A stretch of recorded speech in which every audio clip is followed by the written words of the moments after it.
Hello ఏమండి? ఎలాగుందిరా? పర్లేదు.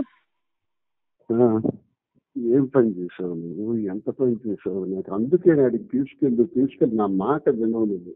నువ్వు పని చెయ్యి. ఆడికి కూడా ఏదో అయిపోయి ఉండేది. ఇప్పుడు ఎలాగుండే నీ ఒంట్లో ఎలాగుంది? హలో, ఒంట్లో ఎలాగుంది? తలకు దెబ్బ తగిలింది. తల అంతా నొప్పిగా ఉంది. కానీ నేను ఇప్పుడు హాస్పిటల్లో పెట్టారా నీకు?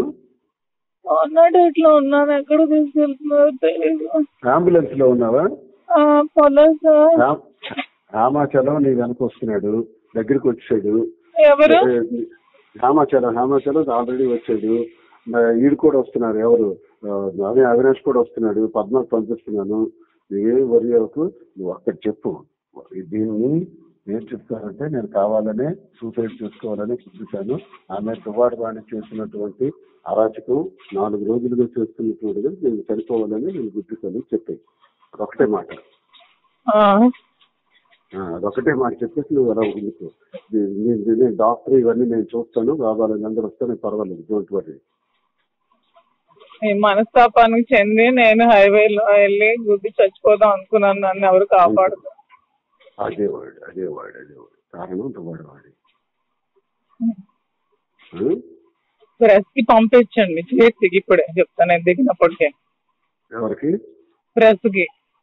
నువ్వు ఎమోషనల్ కావకు.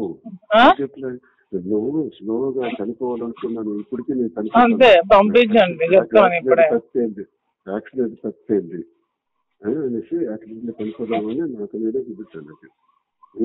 అవి చెప్పి అర్జెంట్ గా చేసి పంపించమని బానే అన్నాను. ఎయిర్ బెలూన్స్ అన్ని ఓపెన్ అయ్యాయి. అవినాష్ వస్తున్నాడు, హేమ వస్తున్నాడు. ఫస్ట్ నీ దగ్గర హేమచంద్ర వస్తున్నాడు. ఫస్ట్ డ్రెస్ వాళ్ళకి అవినాష్ చెప్పి జిహెచ్కి అర్జెంట్ గా వెళ్ళమనండి, సూసైడ్ అటెంప్ట్ చేసిందని చెప్పి మనండి. అవికి ఎవరికి ఒకరికి ఇచ్చారు. నీ దగ్గరికి అర్జెంట్ గా